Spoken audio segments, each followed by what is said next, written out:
Welcome to Parking Live, the podcast where the curb meets the conversation. I'm Jade Neville. I began my career as a civil enforcement officer, and today I play a leading role in shaping parking strategy and national standards across the UK. And I'm Matt Darst, a former city official and longtime public sector strategist.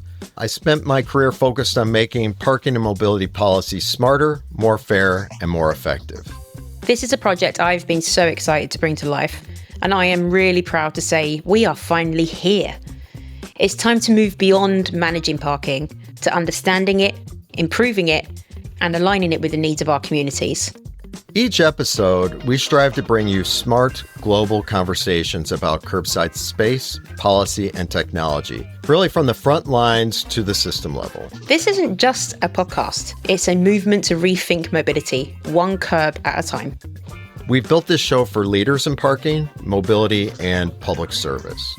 This season, we're tackling the big issues: frontline safety, fire risk and EV infrastructure, the impact of artificial intelligence on enforcement, staffing, and procurement. And something that's near and dear to my heart, how data-driven curb policy can actually shift public behavior. Today's episode kicks off our series on frontline safety. We're asking, what does it take to truly support the people enforcing curbside policy every day? Matt, since Chicago's your home turf, why don't you set the scene for us today? Well, I'm excited that we're starting in Chicago with Chuck Billows, the City of Chicago's Deputy Director of the Department of Finance. You may know the City of Chicago as the Windy City, or the City with Big Shoulders, or as Mayor Daley called it, the City that Works. I know Chicago as a place where I spent many years in government. I also call Chicago home. It is really one of the few places that captures the pressure associated with parking, including the immense strain related to policies and the public response around those policies. You really don't see it anywhere like you do in the city of Chicago. The pressure obviously comes from safety risks and public frustration. The policies are always changing. There are always new laws, new technology. The city, as you'll hear, is exploring smarter deployment. And the public's response, well, sometimes skeptical, sometimes supportive, but always deeply felt. And I know that from experience, having received parking tickets myself. What we found, though, in this conversation was really a story that's not just about citations. It's about protecting people and changing public perception and behavior and really improving trust. I'm genuinely looking forward to this conversation. Let's dive in.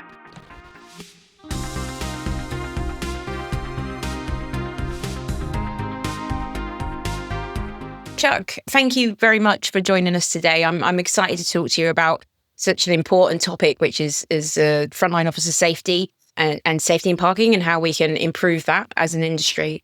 I want to start with the bigger picture here. Why is safety in parking or safety for parking enforcement officers a citywide priority?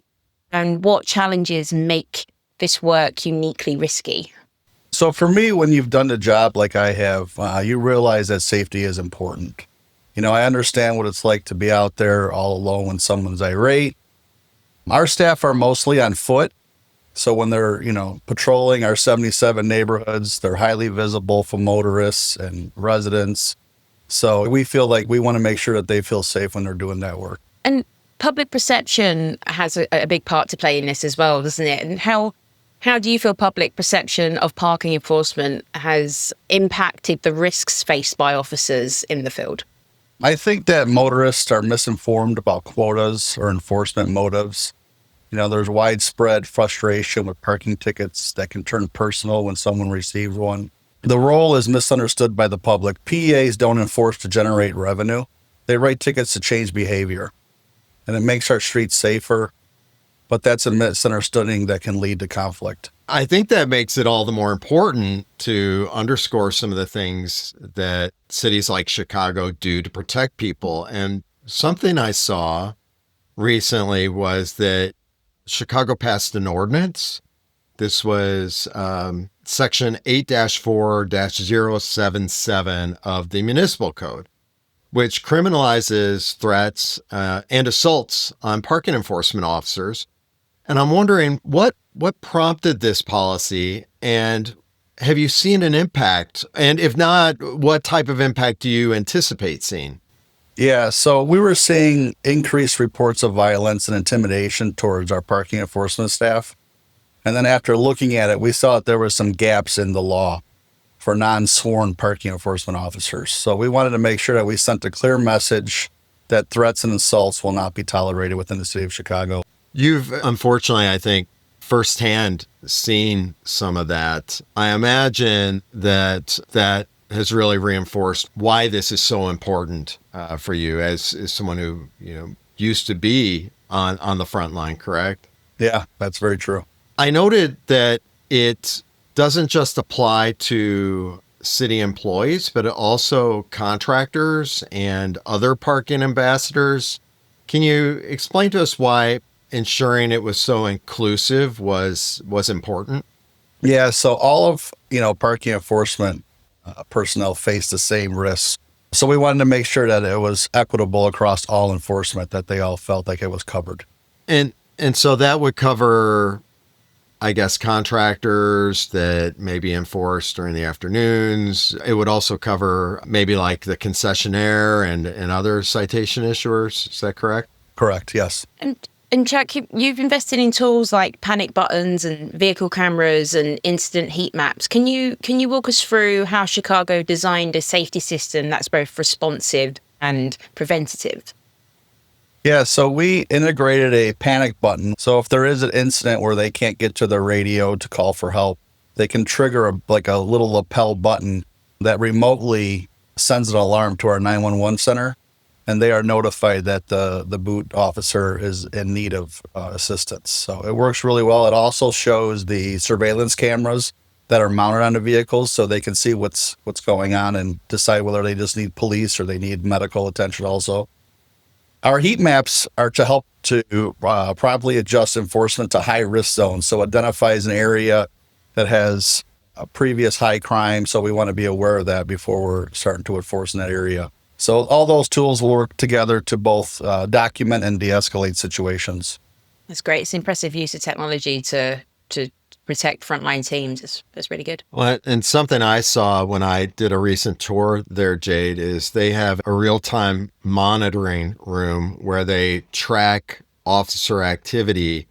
You can see everyone on a screen, and you can see the zones they're in, and you can see images from all the cameras that are working. And so, Chuck, I guess, I was fascinated by this. Can you give us a little bit more insight into how that system works day to day, how it's monitored, and how does that really change how you supervise officers in the field? So we have GPS live feed to all our staff. So our supervisors know where the staff are at in case there's an issue or to monitor that they're covering their assigned areas. It supports for faster dispatch decisions and proactive oversight of staff. It creates a safety net over all our staff that are on the street. Enforcement officers know when, someone's watching and we're ready to help. It makes them feel more secure. Sounds like I need to book myself a trip to Chicago to see this control room. It sounds amazing. A lot of things have changed since the days where I was an enforcement officer. That's for sure. Oh yeah. No, yeah. We often overlook the role of uniforms in public safety. I think Chicago uses an oversized PEO uniform patch. So what drove the decision to make that insignia more prominent, and what effect will that have on both compliance and officer safety? Professional attire, it commands a little more respect than someone just in like a hoodie, doing the job. So we take that into consideration when we're designing the uniforms, the patches, making sure they're very visible to the motorist. It reduces confusion. Officers are clearly identifiable when they're performing their duties. It reduces aggressive behavior and reinforces that they are the authority of the city and acting on behalf of the city. It's especially important for our boot staff. They're down at the wheel of a vehicle applying a boot.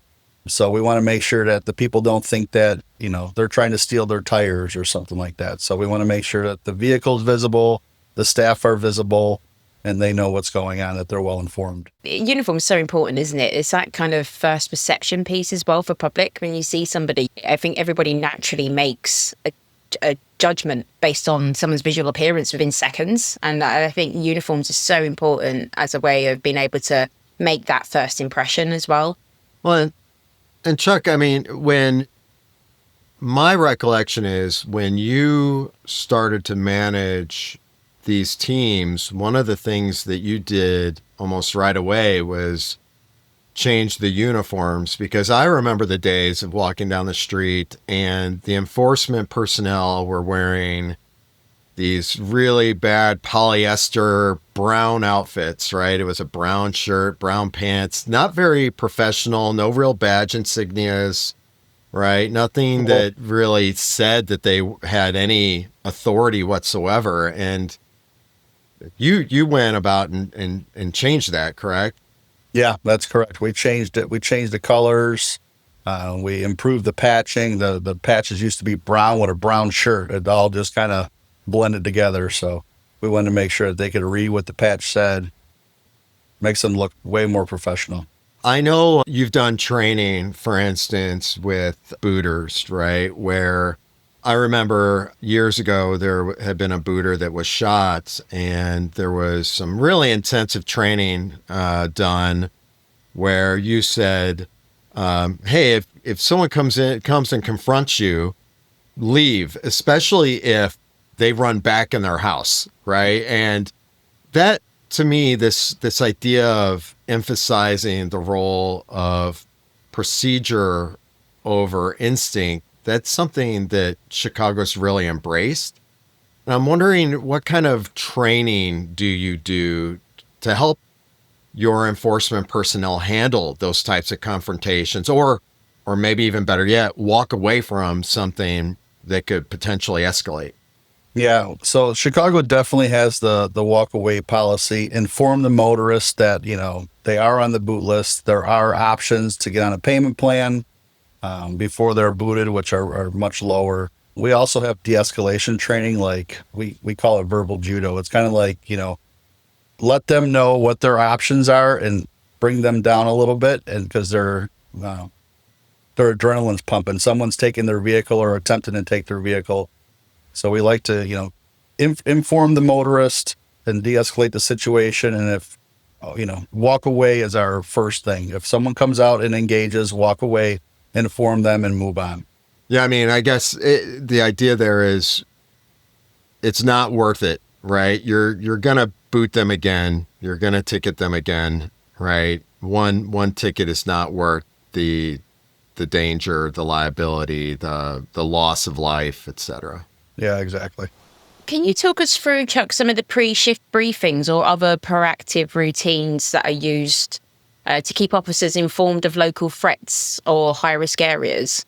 Yeah, so when they start their shift, we do like a roll call for our staff.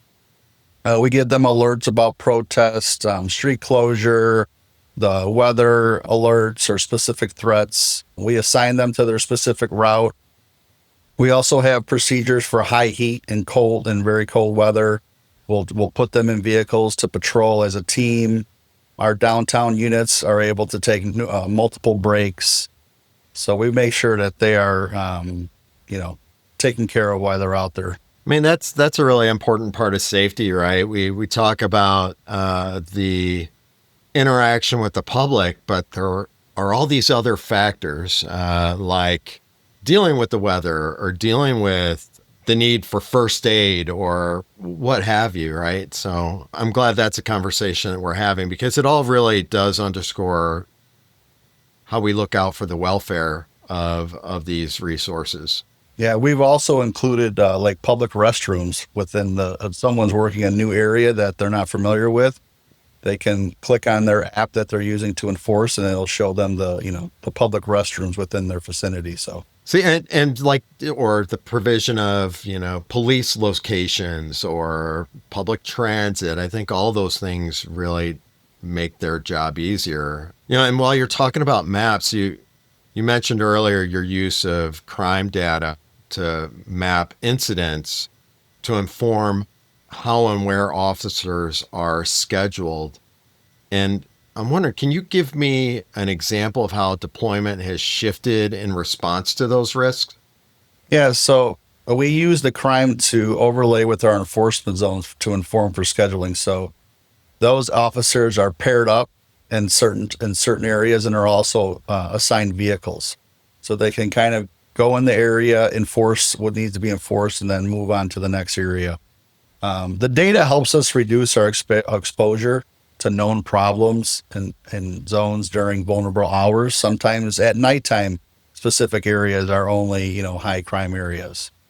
So we make adjustments also to respond to new threats like protests or hostile repeat encounters. That that use of data, can you explain a little bit more about how you're using it to reprioritize enforcement zones? For example, I know that Chicago is focused on shifting enforcement away from some disadvantaged neighborhoods and towards business districts where there's more of a need for enforcement, where you have more congestion and you have more risk to safety caused by violations. How does that philosophy contribute to officer safety? So it reduces the potential for conflict in over-enforced communities. It aligns our enforcement with social harm, blocking bus lanes and bike lanes and fire hydrants or double parking, rush hour infractions. Those affect the community and other people. So we focus on those violations. Parking meters, we want to make sure that there's turnover in our business districts so people have access to the stores. Higher rates of compliance and fewer altercations in commercial zones. So it improves fairness and reduces public resentment. That's neat. That's something that rarely, I think, gets discussed when we're talking about officer safety. Yeah, absolutely. Yeah, absolutely. It's definitely under discussed. So thanks for bringing it up, Chuck. It's really important. And I think another element of this is automated enforcement as well. So it's automated enforcement is often discussed in terms of protecting cyclists and improving compliance, but how does it also improve the safety of enforcement officers themselves? Yeah, so it removes the need for in-person ticketing altercations. Those violations are typically someone who's, running a quick errand or picking up food, like a delivery person or something. So they're high altercation citations, in our opinion. It reduces the risk of confrontation, especially in high traffic corridors. Officers stay in the vehicle and operate from inside the vehicle. So, less exposure. It creates safer alternatives in places where enforcement traditionally triggers tension. So we're super excited about piloting this.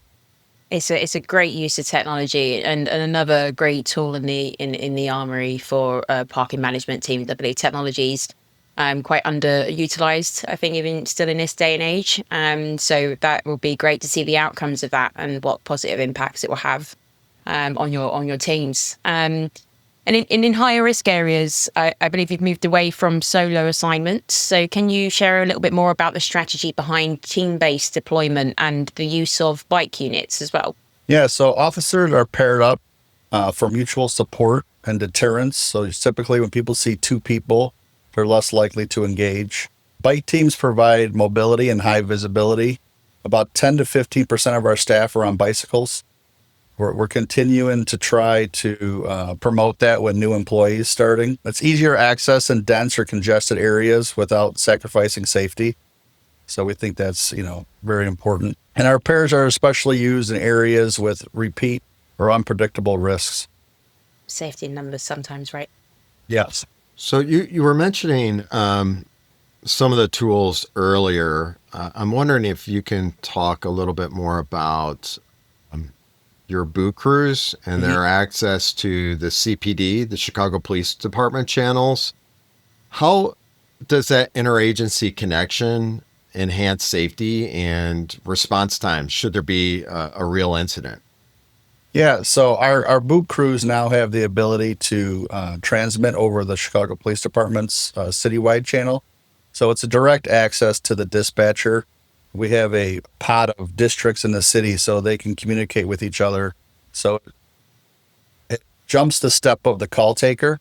So it's literally a direct call to a dispatcher. Dispatcher sends it over to the zone, and it's a faster response for police. It also enables real-time reporting of assaults or stolen vehicles of threats. So if we come across a vehicle that's reported stolen, we use that same radio to call and let them know that this vehicle is parked here.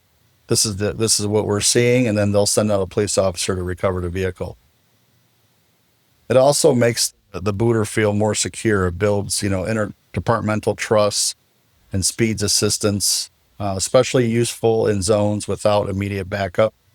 Support from police and authorities is so important, isn't it? And it's the same situation in the UK here. That response time can be critical when it comes to altercations that are happening, especially in lone worker situations as well. So that's a great way of getting around that, cutting down that response time. In your view, how does investing in officer safety impact morale and retention and the professionalism of the enforcement program itself? Yeah, we feel that officers feel respected and protected. It boosts retention. There were some periods where we had a high turnover, so we want to make sure that they feel like, their safety is a priority to us. It builds confidence and leadership, increases when systems support safety, creates a culture of professionalism and enforcement over reactive actions. And it just engages better field behavior and consistency across the board. As a Chicago resident, I see the outreach that the Chicago Department of Finance does. I see you at community meetings, especially like in my neighborhood, whenever there's the public Cubs meetings, right? There's always a representative from the Department of Finance.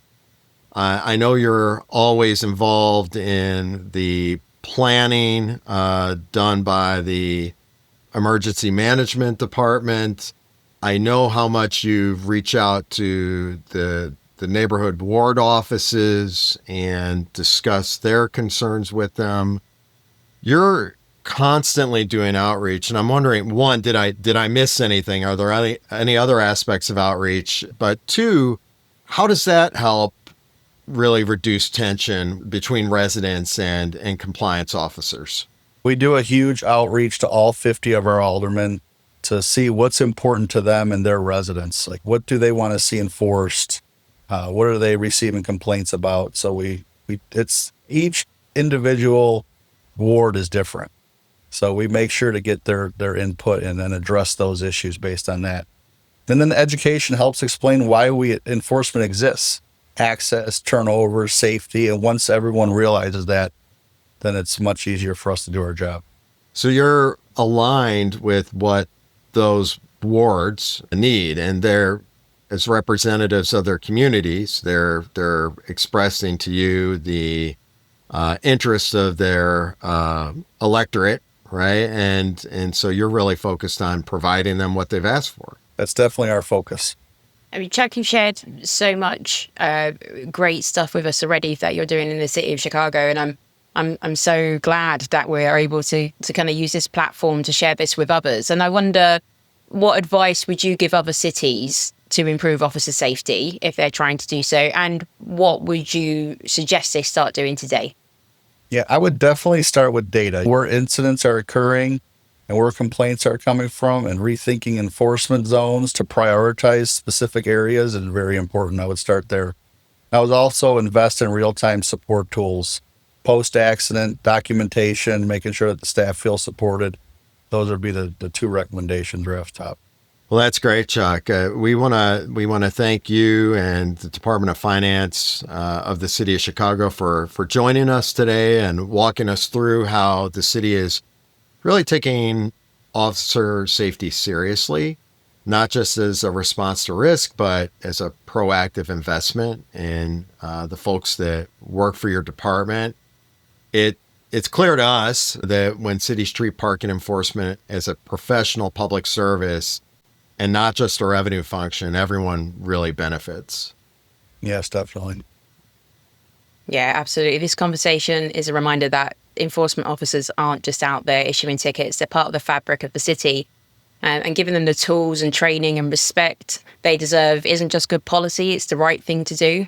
So Chuck, thank you so much again for sharing your time and your perspective. I'm sure many people have some great takeaways from this. Yeah, this is great. Thank you for having me. Thank you for listening. I'm Julie Gates, executive producer of Parking Live. This show is hosted and produced by Jade, Neville, and Matt Darst, recorded by Patrick Emile, and edited and produced by Chris O'Keefe. Parking Live is being brought to you by Modaxo, passionate about moving the world's people. You can follow us on LinkedIn, subscribe wherever you get your podcasts, and visit us online at parkinglive.buzzsprout.com. Thanks for joining us at Parking Live, where the curb meets the conversation.